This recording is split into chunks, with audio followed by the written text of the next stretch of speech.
La Kaaba, ses dimensions. La Kaaba est un édifice de forme quasi cubique, dont la base a une surface d'environ 145 mètres carrés. Concernant sa longueur, le côté où se trouve la porte fait environ 11,68 passout. Le mur en face, quant à lui, fait environ 12,04. Du côté de la largeur, les deux murs font 10,18 et 9,90. Enfin, la hauteur de l'édifice est de 15 mètres. La porte de la Kaaba se trouve sur le côté est près de la pierre noire, voir section suivante. Elle est surélevée d'environ 2,22 et mesure 1,71 cm de largeur sur 3,18 bli de hauteur et 0,5 mètres de profondeur. La surface marbrée blanche entourant l'édifice s'appelle le mataf ou le sahan. C'est la première zone réservée aux pèlerins pendant la circumambulation. Elle fait environ 80 000 mètres carrés et peut accueillir 40 000 pèlerins par heure. Son histoire, la Kaaba, est l'édifice sacré se trouvant dans le Haram, la grande mosquée de la Mecque. Il s'agit du premier lieu saint de l'islam. Les musulmans du monde entier se dirigent envers cet édifice pour prier. La tradition prophétique nous apprend que c'est le prophète Abraham qui a construit la Kaaba, ce qui est corroboré par le Coran. Et quand Ibrahim, Abraham et Ismaël élevaient les assises de la maison, la Kaaba.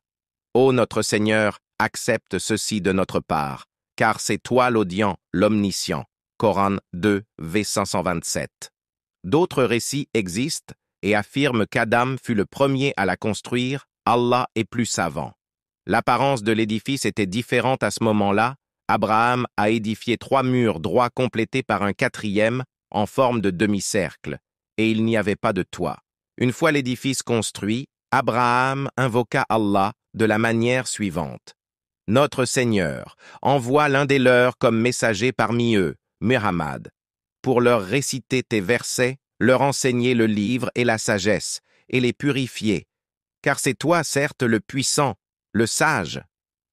Coran 2, v 129. Au fil des siècles, ce sanctuaire destiné à rassembler les hommes autour de l'adoration d'Allah se transforma en véritable lieu de pèlerinage pour les idolâtres de toute la région jusqu'à l'arrivée de la tribu des Quraïchites, la tribu du prophète.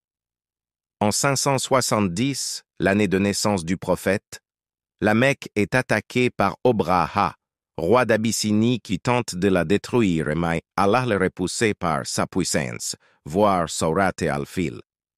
À l'époque du prophète, les Quraïchites décident de restaurer la Kaaba. Ils commencent alors par la détruire pour ensuite élever 4 murs droits. Le mur en forme de demi-cercle disparaît donc, et d'installer un toit.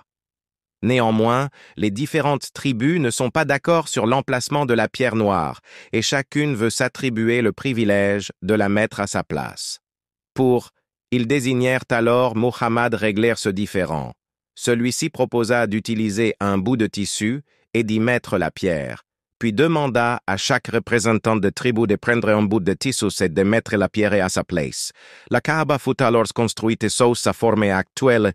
Plusieurs travaux de rénovation ont été effectués au fil des siècles. Aujourd'hui, la mosquée construite autour de l'édifice peut accueillir jusqu'à 2 millions de personnes en même temps. La pierre noire. La pierre noire se situe sur un coin de la Kaaba, côté sud. Elle est surélevée d'environ 1,5 par rapport au sol. Elle se trouve dans un cadre en argent de 10 cm de diamètre.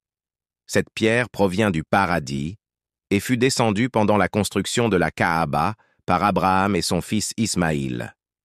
Ibn Abbas rapporte que cette pierre était d'une blancheur éclatante, mais a été noircie par les péchés des hommes et la pratique de l'idolâtrie dans ce lieu saint.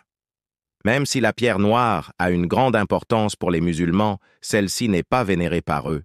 On raconte que Omar ibn al-Khattab disait à son propos « Je sais pertinemment que tu n'es qu'une pierre, tu ne peux ni nuire ni être utile. Si je n'avais pas vu le prophète t'embrasser, je ne l'aurais pas fait. » Cette pierre a été volée à plusieurs reprises, ce qui a poussé Harun al-Rachid, 765-809 G, a ordonné d'y verser de l'argent fondu pour la protéger et empêcher quiconque de la déplacer.